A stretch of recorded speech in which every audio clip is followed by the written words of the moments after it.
بسم اللہ الرحمن الرحیم۔ حویلی ٹائپ یہ گھر جس میں 2 پورشن تھے اور اس کے اوپر چھت۔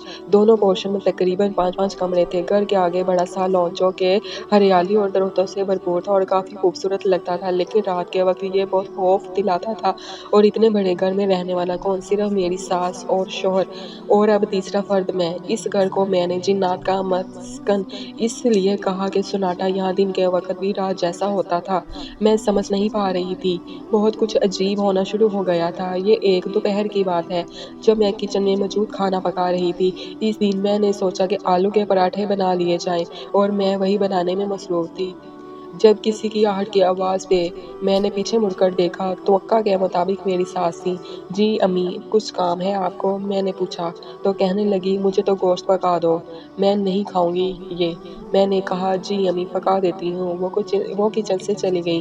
ایک دم مجھے خیال آیا کہ انہیں کیسے پتا کہ میں اس وقت گوشت نہیں پکا رہی، سبزی بنا رہی ہوں، کیونکہ میں نے انہیں بتایا ہی نہیں تھا۔ میری ساس پکانے کے معاملے میں نہ پوچھتی تھی نہ بولتی تھی، جو پکا لوں کھا لیتی تھی۔ خیر، انسان ہے، گوشت کا دل چاہ رہا ہوگا۔ میں نے اپنے دل میں آتے وہم کو جھٹکا اور فریج سے گوشت نکال لیا۔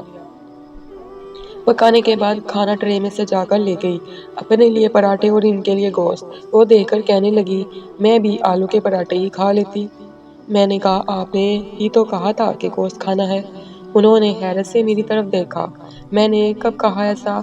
ان کے پوچھنے پہ میں نے حیران ہو کر بتایا کہ آپ نے کچن میں آ کر کہا تھا کہ گوشت پکا دو۔ وہ مسکرانے لگی اور بولی یہ گوشت کی پلیٹ اوپری منزل کی سیڑھیوں میں رکھاؤ۔ میں نے سوال کرنا چاہا تو انہوں نے منہ پہ انگلی رکھ کر خاموش کرا دیا۔ میں سمجھ چکی تھی معاملہ کچھ اور ہے، چنانچہ چپ چاپ پلیٹ اوپر والی سیڑھی پہ رکھائی اور حیرت کی انتہا نہ رہی اس وقت جب یہ پلیٹ شام کو مجھے خالی ملی۔ اوپر تو کوئی رہتا نہیں ہے، کھانا کس نے کھایا؟ وہ جو کوئی بھی تھا، یہ میری اور اس کی پہلی ملاقات تھی اور میرے ساتھ ہونے والے عجیب واقعات کی شروعات یہیں سے ہوئی تھی۔ اس کے بعد میں ساس کے بنا کہے اکثر جب بھی گوشت بناتی، ایک پلیٹ اوپری منزل کو جانے والی سیڑھیوں میں رکھ دیا کرتی۔ کبھی کچھ میٹھا بناتی تو وہ بھی رکھ دیتی، پھر پلیٹ خالی ملا کرتی تھی۔ میں سمجھ چکی تھی یہاں جنات ہیں۔ بہرحال ہمیں کوئی نقصان نہیں دیتے تھے، بس کچھ عجیب واقعات ہوتے رہتے۔ کبھی کسی بچے کے رونے کی آواز آتی، کبھی ایسا لگتا بہت ساری لڑکیاں آپس میں مل کر ہنس رہی ہوں، کبھی لگتا کوئی عورت میرے پیچھے سے گزری ہے۔ کچھ زیادہ حیران کن بھی ہو جاتا۔ ایک دفعہ یوں ہوا کہ نہانے چلی گئی۔ اس وقت میری ساس سو رہی تھی، اتنے میں دروازے کی گھنٹی بج گئی۔ یا اللہ، کون آ گیا اس وقت؟ میں نے سوچا۔ بہرحال کپڑے پہن کر باہر نکلتے تھوڑی سی دیر ہو گئی۔ باہر آئی تو دیکھا کہ میرے شوہر صوفے پہ بیٹھے تھے۔ آپ یہاں اس وقت؟ میں نے حیرانگی سے پوچھا۔ اس سے زیادہ حیرانی سے انہوں نے مجھے اور اوپر پھر اپنے پیچھے مڑ کر دیکھا اور پریشان ہو کر بولے اگر تم یہاں ہو تو جس نے دروازہ کھولا وہ کون تھی؟ کیا مطلب؟ میں نے حیرت سے پوچھا تو کہنے لگے دروازے بھی تم نے کھولا ہے، باتھ روم سے نہا کر بھی تم آ رہی ہو۔ میں تو اس لیے جلدی گھر آ گیا کہ میری طبیعت ٹھیک نہیں۔ میں نے انہیں بتایا کہ دروازہ میں نے نہیں کھولا۔ بہرحال ہم دونوں میاں بیوی نے بات کو زیادہ کریدا نہیں، ہم سمجھ چکے تھے۔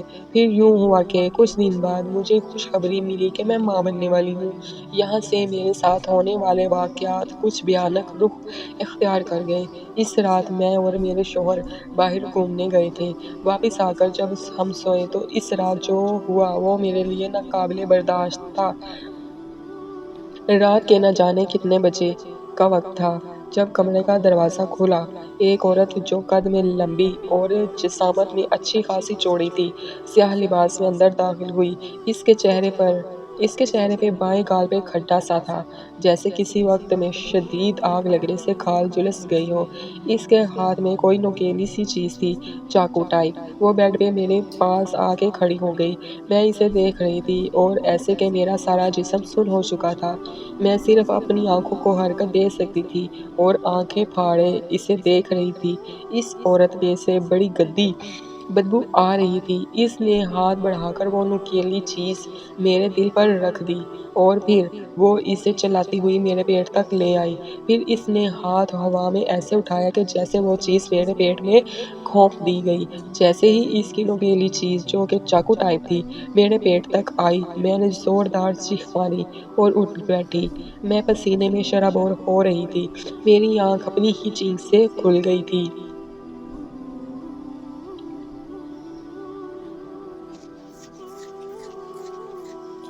میرے شوہر بے خبر سو رہے تھے۔ کیا وہ میرا خواب تھا؟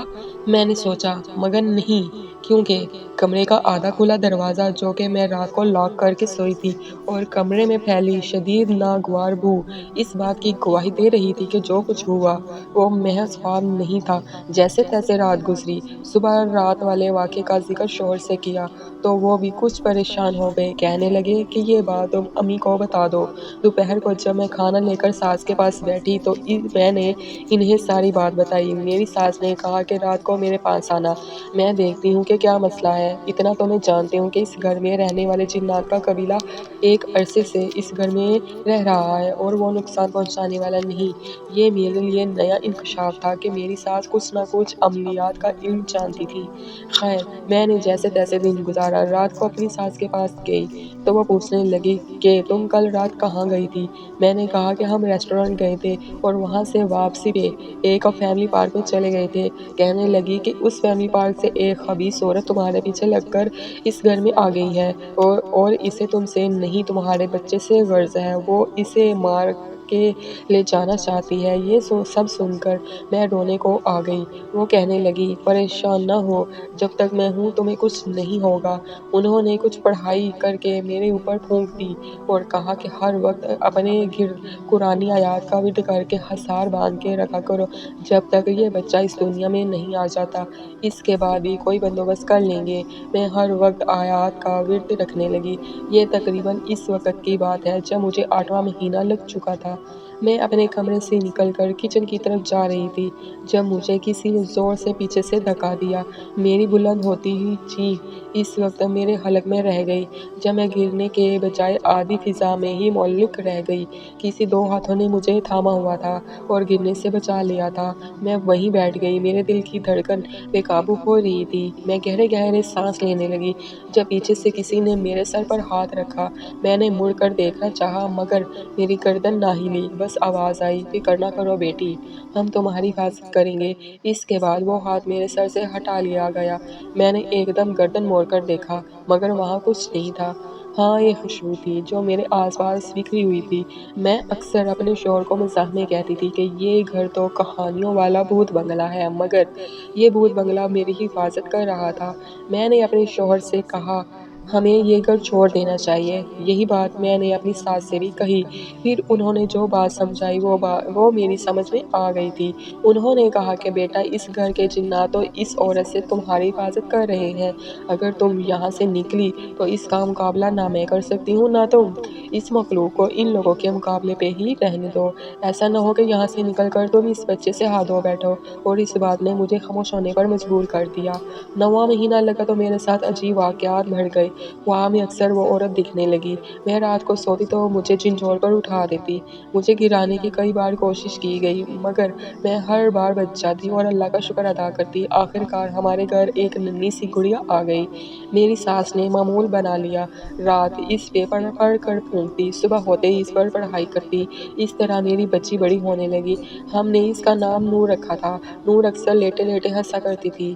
میں نے دھیان نہ دیا، بچے ایسے ہنستے ہی ہیں، اور کبھی کبھار اتنا شدید روتی تھی کہ ہمیں سنبھالنا مشکل ہو جاتا تھا۔ جیسے جیسے بڑی ہوتی گئی، اکیلی کھیلتی رہتی تھی۔ ایسا لگتا تھا جیسے کوئی ہے جس کے ساتھ وہ کھیل رہی ہے۔ بولنے لگی تو توتلے الفاظ میں بتانے لگی، ماما وہ آنٹی گندی ہے۔ منہ مسوڑتے ہوئے بتاتی، کون سی آنٹی؟ میں جب پوچھتی تو کسی ایک کونے کی طرف اشارہ کر دیتی، وہ آنٹی، اور میرے دیکھنے پر مجھے کچھ نظر نہ آتا۔ کبھی کہتی کہ میرے دوست مجھے کھیلنے بلا رہے ہیں اور پھر اٹھ کر چلی جاتی۔ اور وہی جس نے مجھے دھکا دیا، تم کل آ جانا، میں تم سے ناراض ہوں، اس طرح کی بات کرتی اکیلے کھڑے ہو کر۔